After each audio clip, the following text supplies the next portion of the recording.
Please use a mic.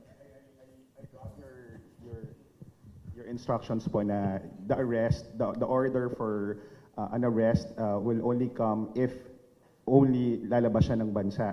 On what grounds, again, just to clarify, on what grounds yung legal grounds, bakit aarestuhin siya pag lalabas ng bansa? He cannot leave the country because? Because of the arrest warrant, we will definitely submit to the request of the ICC. What? Kasi we're hearing him out. Dito mga kapatid, no? Pakinggan niyo yung inyong DOJ. Pinapakinggan natin sila. Sitting senator si Senator Bato. Opo. Diba? Pero pag may attempt ka nang umalis sa Pilipinas, teka, ibang usapan na to. Diba? Iba nang usapan to.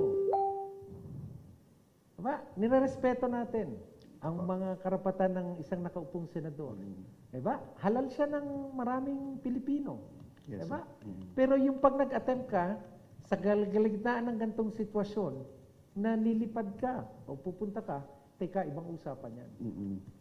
Hindi naman namin pwedeng pabayaan yung obligasyon ng ating gobyerno. Diba?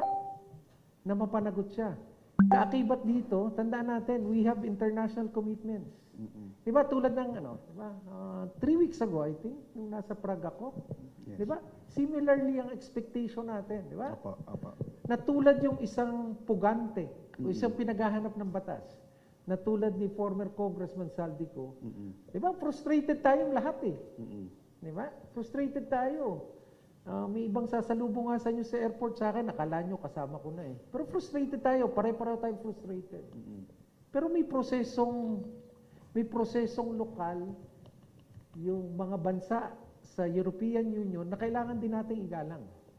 Diba?